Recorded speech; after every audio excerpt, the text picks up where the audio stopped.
Hello, everybody. Welcome to the first podcast of the season. I know we've had two preseason podcasts, but this is the first one. The season's actually underway. We've had baseball, so some might call it shocking. Otherwise, others might call it just the regular season. So, without further ado, I'll let Drew take it from here. I think we're going to be covering a few topics. Both of us have laid out some storylines that we think are the biggest ones to start the season.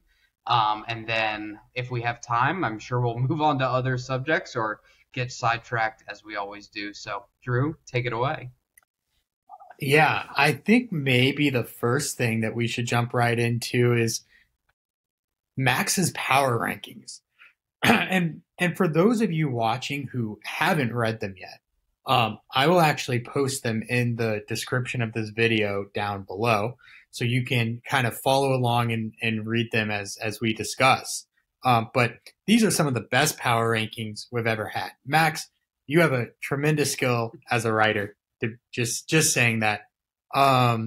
So let's talk about the very top of these rankings, because we don't have to go very far down for me to start to disagree with this list. And Ben, I know you have some disagreements, but what do we think of Sean at number 1 and JD at number 2? Is this, Max made these after 2 weeks of the season. We're heading into week 3 now. Is this a championship preview, or is Max saying it's going to be Sean versus JD, or like, what are you thinking? Yeah, so I mean, first off, Sean at number 1. My main issue with Sean is I know his team is innovate or die, but he is really pitching or die. Because if his pitching does not have a good week, he doesn't have a chance in hell. Because he has to pretty much win every offensive category, which I fully believe that Sean's team is capable of doing on any given week. But the strategy of only going for 3 out of the 5 pitching categories when you're not guaranteed any of them with the reliever-heavy strategy, it makes me a little nervous for Sean's team. I don't think it's a complete package yet. It could be, and he could have the best reliever squad in the league and proves me wrong. But I think that if you have a good team with good pitching and they're going to be playing Sean, that they stand a very legitimate chance of beating him. And I don't think he's listen, Sean's a top team, but I don't think he's deserving of number 1. We saw it last week. Bam Lord Dave takes a 5-4-1 victory over Sean. You speak about no pitching category is safe with Sean's strategy. That includes save holds. Bam Lord Dave, 5 save holds, Sean 6. Yes, he won, but it was separated by 1 save hold. I mean, you're right. There's nothing safe here for Sean. I think Sean, we've discussed this in the preseason. I think his strategy works really well for the postseason, but he's got to get there first.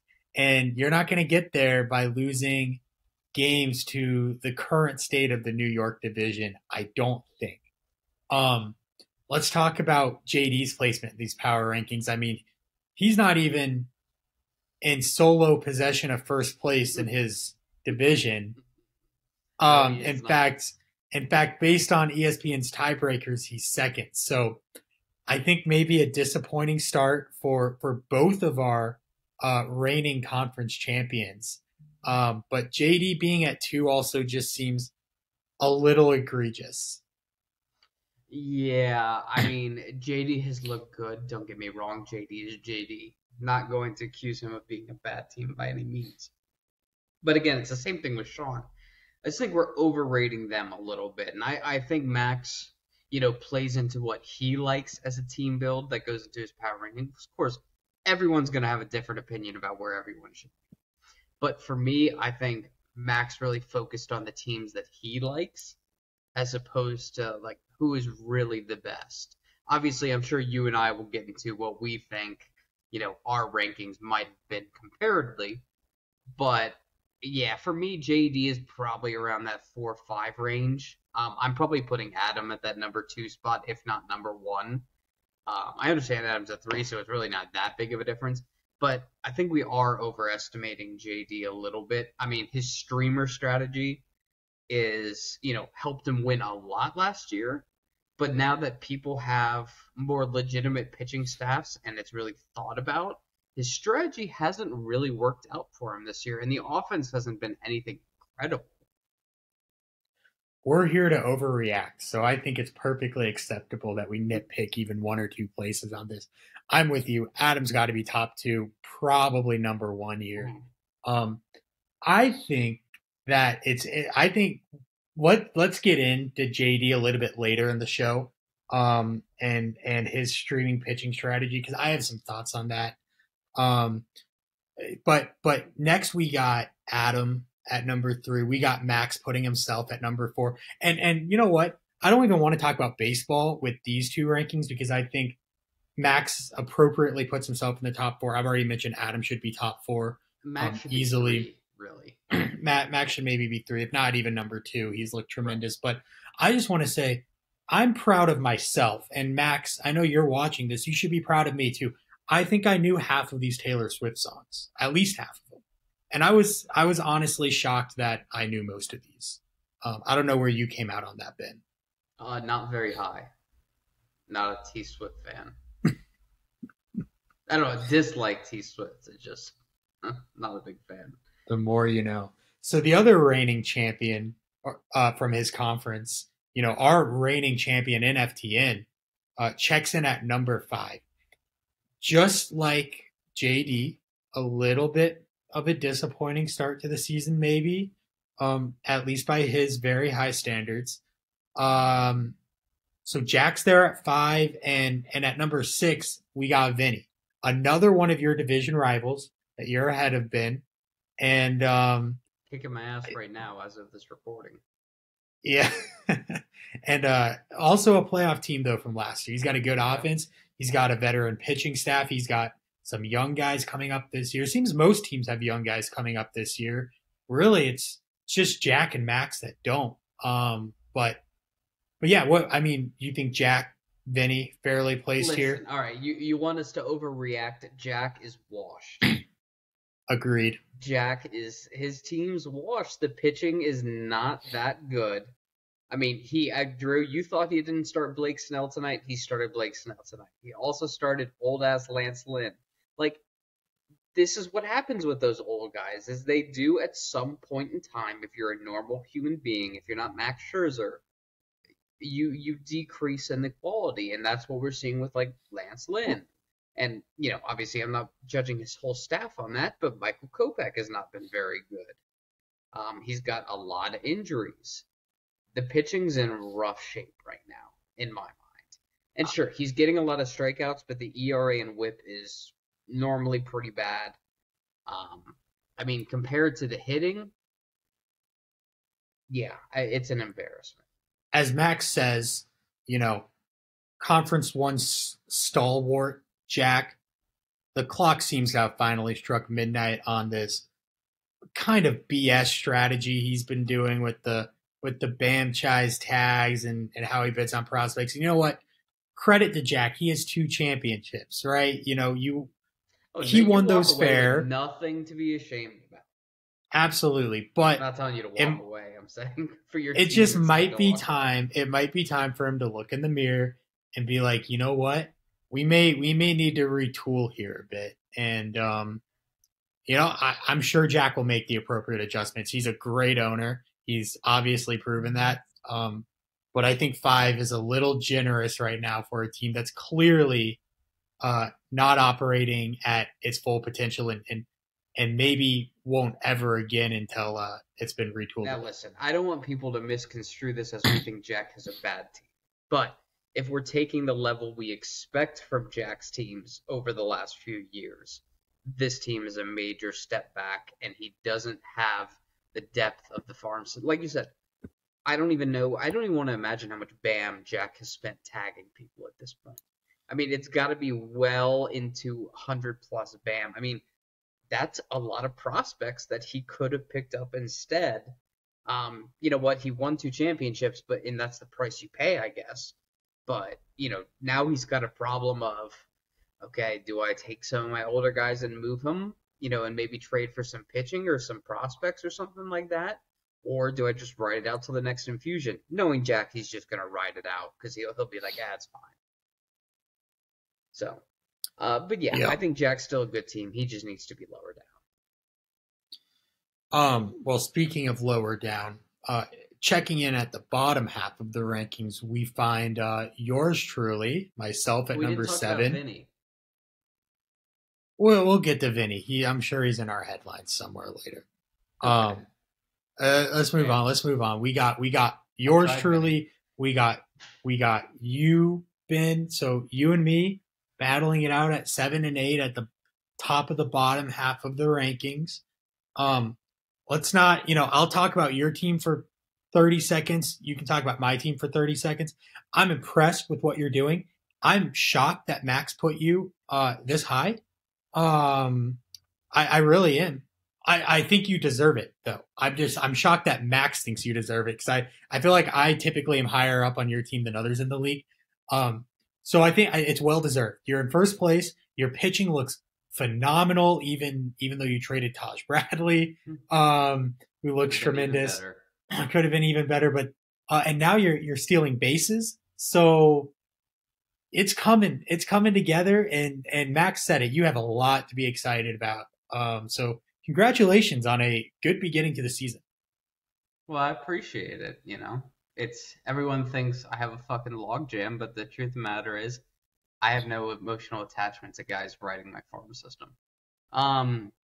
So Drew, Mr. Fowler, let me take a look at your team, because you've been, 6-4 against Joe last week, the last place team in the league. It's a little suspect if you're at, if we're talking about it. The pitching, now we just talked about Jack's pitching, and I know you just he sat here and told me congratulations on how good my team is.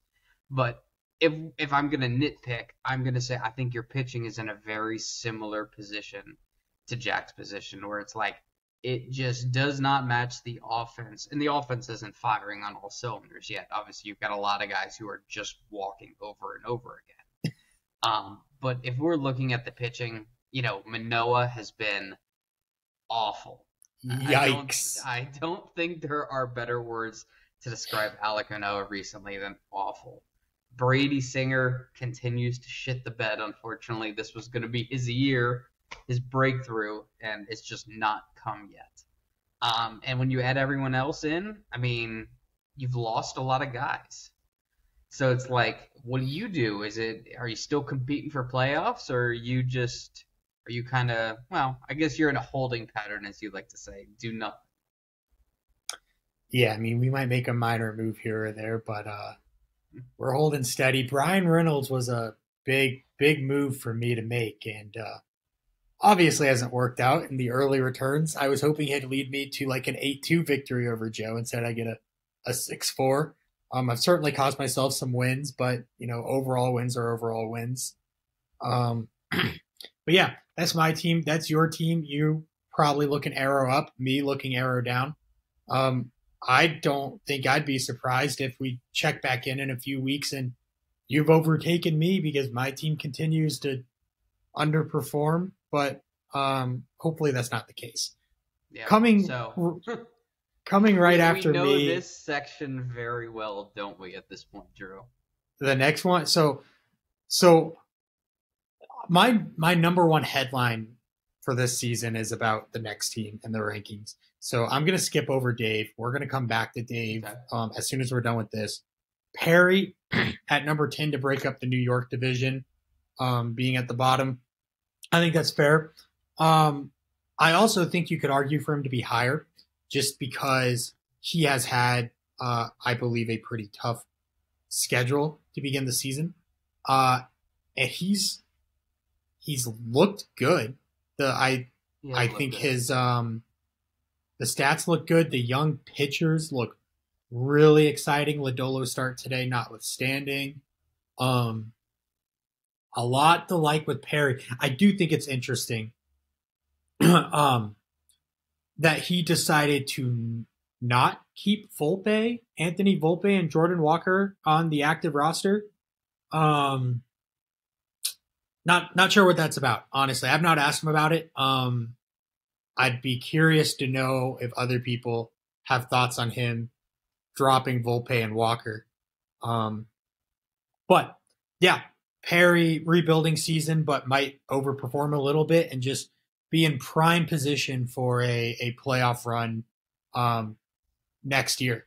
Props to Perry because he came in and he took over a team with no notice whatsoever and a team that's actively rebuilding and has jumped right into it and managed to snag a few games along the way. So, I mean, there's not much else you can do, and I think the 10 is more reflective of what he was given, versus his actual managerial skills, let's call it. I think he had the worst record in the league last year, and so he started at the bottom. Named had the worst record. Okay, well, lest we get him sued by the MLB. Oh my goodness, so true. Okay, so 11 and 12, Laffy Joe. What do I want to say? What do I want to say? True. I've played both of them. Yes. They were easy dubs. My team performed. So easy. My team performed horribly, and I came away with dubs. Joe was my favorite coming into the season to win that division again. I thought his active management style suited winning that division. Here's the thing. I think Joe didn't get his roster prepared in time for the beginning of the season. Not his fault, because I don't think any of us expected his prospects to be doing this well and for Vaughn Grissom to begin the year in the minors. Vaughn Grissom's back up, and his prospects are killing it, and he just added them today. Dre Jameson and Garrett Mitchell added to the roster, and with Vaughn Grissom back, 3 reinforcements for Joe this week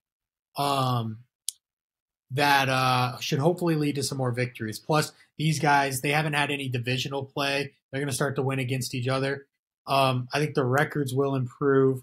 I was reading some messages earlier in some other group chats that there's some people in this league who consider Laffy to have the number 1 farm system in the league.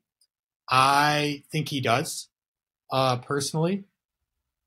So, dude, the point is the future's bright for these teams. Yes. So. No, and I would fully agree. And like Max says in his rankings, they're interchangeable, those two. And like you said, also, they've got the farm systems. The wins will come eventually. We don't expect them to be good right away. That whole division is really in the middle of a rebuild. And to jump from that to one of my points, actually, we can jump out of the power rankings, is hot take. I think all of the New York division will be under 500 for the entire year. Okay. Let me tell you why that's not a hot take. Because none of them in the history of the league have ever finished over 500. Wait, what? There's not a single season in which any of them have finished over 500. That is... It's impressive. It's impressively bad. They usually have one team that gets really close. That gets really close. You guys need to work on that. That's all I'm saying. Like, at least one person needs to separate from the pack, and at least beat up the other two enough. Let me just check to confirm. So like year one, BLD wins the division with a record of 83, 103, and 14. So 20 games below 500. In 2020, okay, the shortened COVID season is the only year in which, oh, you know what? Laffy did. Okay, they have 2 winning records in 4 years. Damn, that's what it is. Talking them. Okay, you're right. Laffy was barely above 500 in 2021, 96, 89, and 15. 2020, Joe won the division with a 33, 29, and 8 record. So my apologies, New York division. You're a little less shit than I thought you were. Okay, so... But I still think they're all under 500 this year. So was that... This year? Yeah, maybe. Joe was kind of close last year to breaking 500, but now he's the last place team in the league this year. So Who knows? So storylines to begin the season. We're 2 weeks in. We've had a lot of out of conference play, interleague play. Not a lot of division or even conference games yet. So at this juncture, I believe there are 0 teams in Conference 2 with a winning record. And there's only 1 team in Conference 1 with a losing record. I think Jack's 500. No, Jack is just under 500. Technically correct, but I would say in the spirit of things, it is the most difficult division. So that's why we are all pretty much 500. But yes, technically you are correct. So let's start with our headlines. Ben, what's your number 1 headline to begin this season? After we thought he lost it, Max still somehow has it. I mean, that was, I think, really what everyone was thinking during the offseason. Max is screwed. His team is trash. He's done. And they just refuse to die. If anything, they're getting even better. I don't understand it. It defies the laws of aging. I don't really know what to say about it. I mean, Drew, what do you think? I mean, obviously, Max seems to have the golden touch when it comes to picking rookies of the year. But how does he just continue to have these guys roll? I mean, do you have a reasoning for it? Dude, that was my number 1 headline as well, was Max's last stand, right? It can't possibly continue into 2024. Max made note of it in his own power rankings. He knows his time is coming. How he does it, I don't know, man. Jorge Mateo is the perfect example. No one wanted this guy. He was a nobody. Max picks him up last year. He was good. Then coming into the season this year, all the experts were like, no, this guy, the Orioles have 1 million infielders in their farm system. They're going to come up. Jorge Mateo is a placeholder, bad OBP, and yet he's like the best player in fantasy baseball. So how does Max do it? He finds the guys no one wants and gets value for them in the immediate term with no concern about their future kind of production. And so he just finds the last little threads to grasp onto. And this year he just he's getting it all out here at the beginning, right? He's been the best team over 2 weeks. Man, Max, just keep living. That's just living good. That's the only thing there's dangerous, and so far it's paid off for him. So yeah. All right, what's your second headline? My second headline is that BLD is running away with the New York division.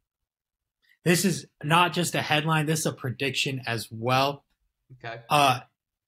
I think somebody in the group chat complained about it earlier. I don't know who it was, but I agree with whoever said it. Sean is not the best offense in the league. It's BLD, and it's not close. That man has Trey Turner and Aaron Judge, who by the end of the season, I think will be the top 2 offensive players in fantasy baseball.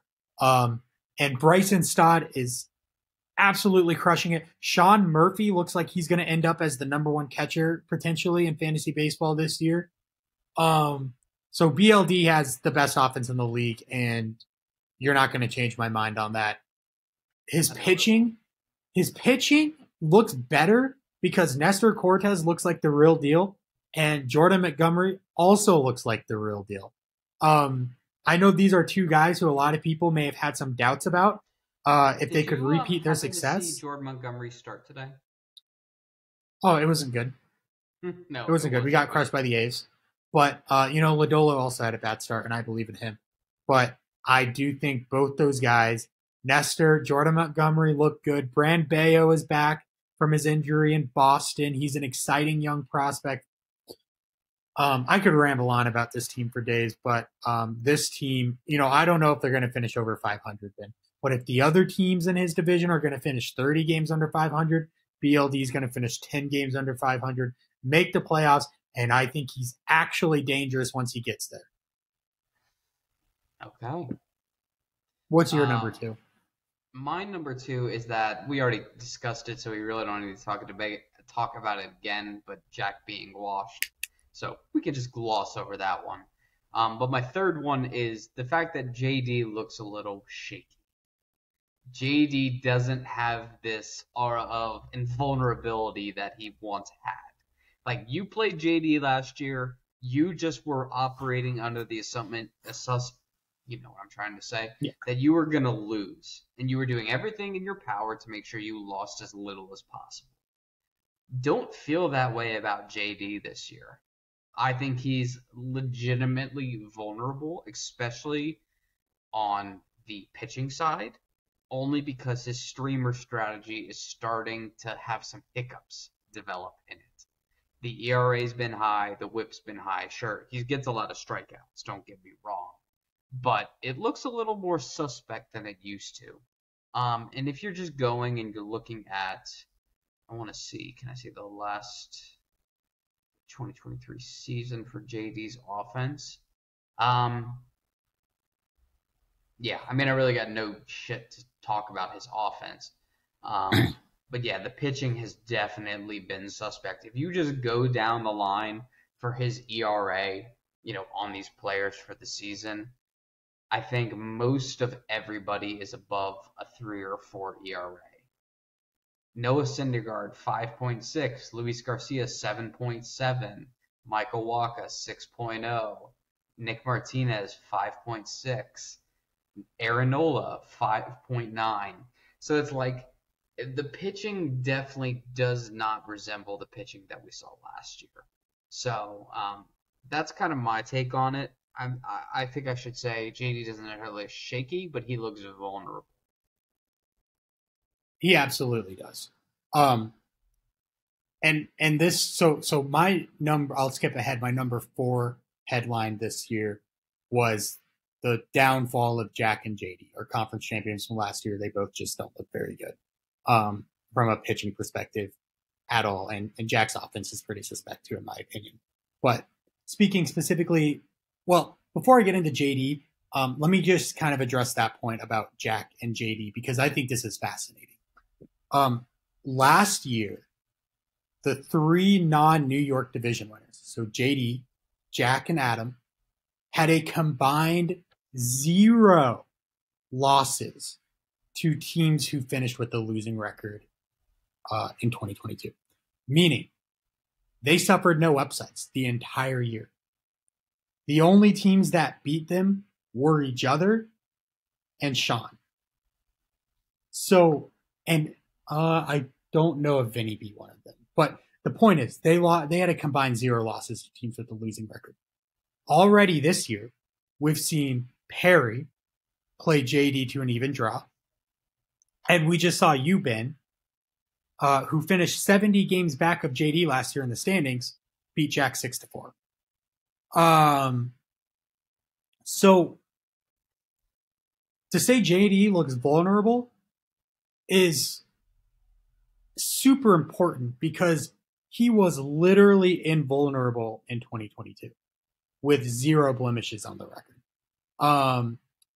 So fascinating stuff right there. Speaking about JD's, and to an extent, Jack does this too, their pitching strategies.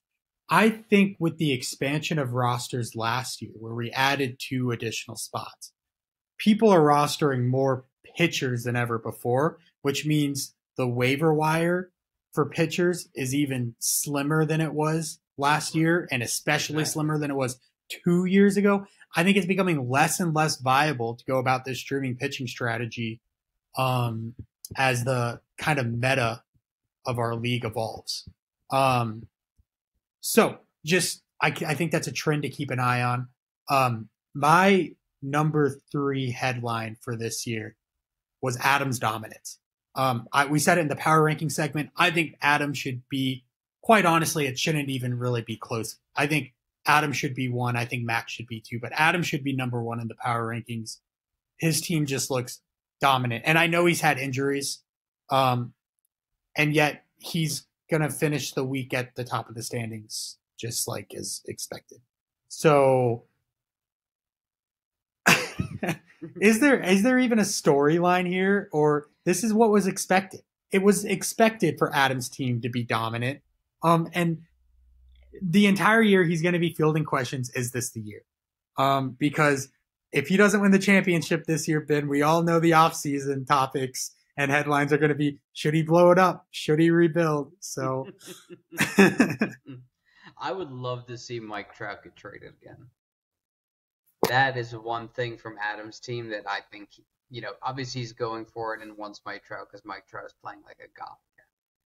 But, man, what you could get for him right now. But, you know what, we're still very early in the season. Still a lot of people to decide, what am I going to do? See how things shake out. Because we could have some real chaos where teams that were expected to be good are nowhere near competing for the playoffs. And, decide to switch up their strategies. So, it's going to be really interesting to see what unfolds. What else did you have? My final headline, and then we'll get into your final two headlines. My final headline, Ben, it's about you, man. It's about you having a well-rounded team, because that has never been the case. Okay, let me drop some more knowledge for all you folks on the podcast that are listening in. So Ben last year finished last place in stolen bases and last place in save holds. He was so bad in stolen bases that he didn't win the category a single time. This year, he's like second or third place in stolen bases to begin the year. And he's significantly not last place in save holds, meaning he built a bullpen this year. And his starting pitching looks super strong. He is now this well-rounded team. You are struggling a bit in the power department, but you know what? That is the easiest thing to fix in the day and age of 230 power hitters, that hit 30 home runs but hit 230. So you can get the power. You just got to get a bunch of Hunter Renfroes on your side. But welcome back to the land of the living. Welcome back to the party of, actually being a relevant team in this league. Vinny was my championship pick in the preseason. His offense has been underperforming. Your division might be the best in the league if Jack's team is bad and if my team is bad and Max's team reverts to the form we all thought it would be, which is your division might be the best in the league. So I guess once again, congratulations on a nice couple weeks to begin the season. Well, it's nice that you said we were possibly the best division, because that fits really well in line with my headline, which is there is a garbage pile sitting atop the best division in the league, and that is myself. So, nothing. I said this to Vinny when he picked my team name. There's going to be nothing sweeter in this world than when I'm sitting atop him in the rankings to end the season, and my name that he picked for me is sitting right there looking at me. So nothing would be that sweet.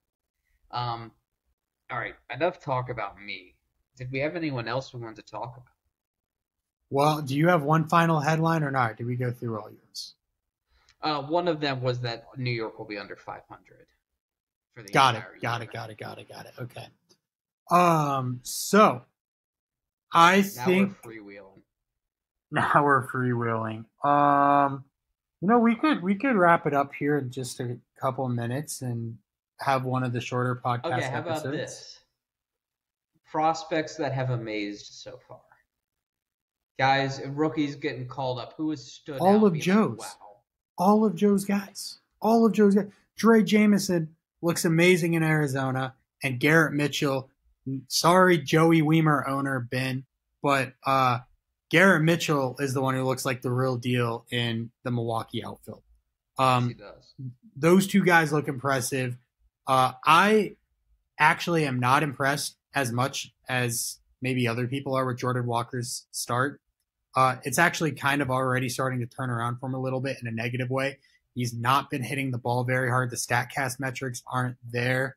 He was getting a lot of bloopers. And then Anthony Volpe hasn't looked super great. Those were maybe the two biggest names to begin the year in the MLB. But the impressive guys have been the ones over on Joe's side. So, yeah, that's my answer. Dre Jameson and Garrett Mitchell. I noticed you're leaving Logan O'Hoppe out of that. Oh, my God. Why don't you talk about Logan O'Hoppe? Well, I don't know much about Logan O'Hoppe, I'll be completely honest, but I know you're a big Logan O'Hoppe fan. No, I'm not a Logan O'Hoppe fan as much as I'm just not surprised to see the success because he's a max prospect. And although he doesn't have very many of them, whatever max touches turns to gold when it comes to prospects. So not surprised to see Logan O'Hoppe breaking out immediately already at catcher. Interestingly enough, not technically an MLB prospect, but he is for FTN. Shane Langelier, I know he goes by Langoliers, but that's dumb, so we're going to call him Langelier on this podcast. He looks good to begin the season. Jack just traded 5 BAM for him. We were all questioning why, because he just got done monologuing in the group chat about how Cal Raleigh is some top 5 catcher in the league, so why he wants Langelier, no one knows. But he looks good. Jack Bamchise tagged him. Maybe he didn't. I think he did. Long story short, Langelier looks good too. Yeah, I know there's one team that we didn't really talk a lot about, and you said we were going to come back to him, but that's Vinny. All right, what you got? So for Vinny, I'm very impressed with the pitching so far.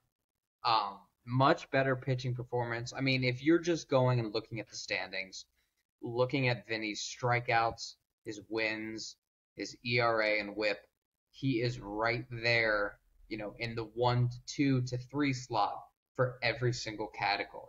So the pitching has been on fire for Vinny. He had one of the most legendary pitching days this past week on Sunday to come back and tie 2 categories or take 2 categories, whatever it was, against Adam on the final day.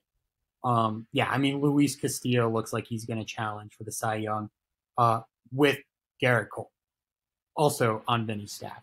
So, yeah. He found it today, and he found the power today, but, Vinny was second to last in home runs up until today. Well, Manny Machado's had a rough start to the season, kind of Juan Soto-esque, if you ask me.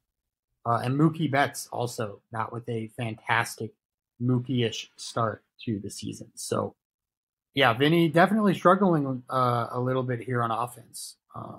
Not today, though. He's had 5 home runs and 3 stolen bases.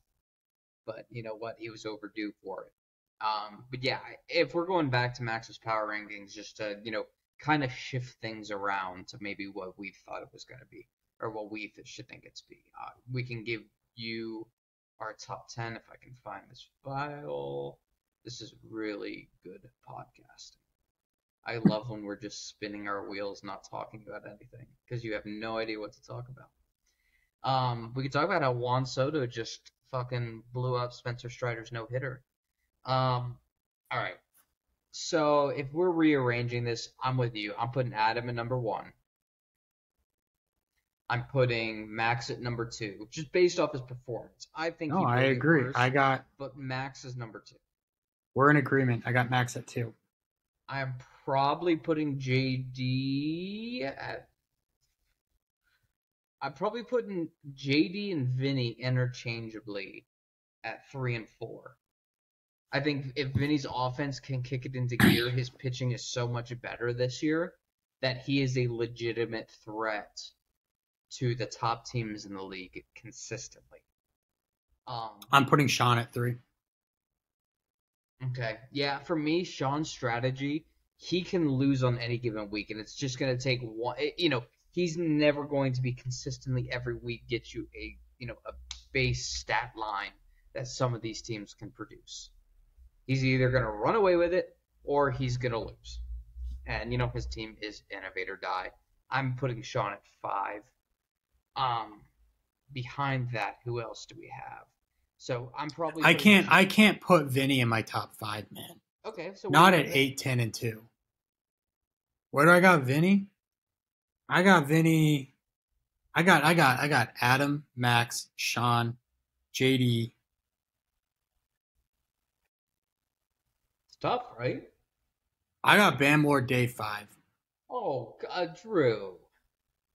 He's one win off of Vinny. Hmm. In a horrible division. He hasn't played any divisional games. Okay, that's a legitimate argument. I'll accept it. He played Sean, who he tied, and he played Adam, who he took a respectable 3-7, and his offense was good enough to get wins against some other teams. His pitching was actually pretty good, too. Yeah, I got Bam Lord Dave at 5. I got myself at 6. I got you at 7. Vinny at 8. Jack at You're 9. putting me above Vinny? Yeah. Oh, man. I don't know if I even agree with No, I got Vinny above you, then you, then Jack. And then I don't give a fuck about Laffy, Joe, and Perry. They're just significantly below every other team, in my opinion, this stage. I would agree with that. I guess Perry above the two New Yorkers. I guess I'd go Perry, Joe, Laffy. So, any other thoughts to kind of wrap this up? Gunnar Henderson's a bust. His name is no longer Gunnar Henderson. It's Walker Henderson. Or Gunnar Walkerson. Gunnar Walkerson. I don't know what. Let's see. What are some? Shit, we are rambling so hard. We will. I was gonna say we will kick it into high gear once we get the hang of this. So, we're a little rusty right now. I'm tired, man. I've been yawning while you've been talking somewhat. It has nothing to do with you. I was on a work call earlier today, and one of my coworkers at like 4:00 today was like, Drew, I need you to either go take a nap or like promise me you're gonna go to sleep early tonight because I can't have you like yawning like every word that you speak on this call. It was bad. So I am exhausted. And yet he's still here recording for you people. I promised you we would do this. So I guess we'll just preview the next podcast. The next podcast, Ben is going to get some time with Sean and Perry. So those three are going to do an introduction to who Perry is and get him kind of introduced to all of you guys. So that'll be fun. Hopefully, Ben, any idea 1 week, 2 weeks from now? I don't know if you reached out to him. So I'm going to do that at some point this week. Perfect. Probably going to be not this weekend, but the one after that. I don't even know when Perry gets back from Korea, so it'll probably be at least after that. He's in Korea. He's currently scouting the KBO, so. Oh, that is a joke. I gotcha. Well, he sent a picture in the group chat. He was at a Korea baseball. Oh, I believe that. I was like, wait, I didn't know what he did for work. I was like, oh, does he actually work in baseball? But I gotcha. I don't actually know. Oh, okay. No, I was just making we'll an find FTN out joke. When we have Perry's interview, what he does and what he's all about. So exactly. Thank you for tuning in, everybody. And we look forward to hearing how you disagree with us. Perfect.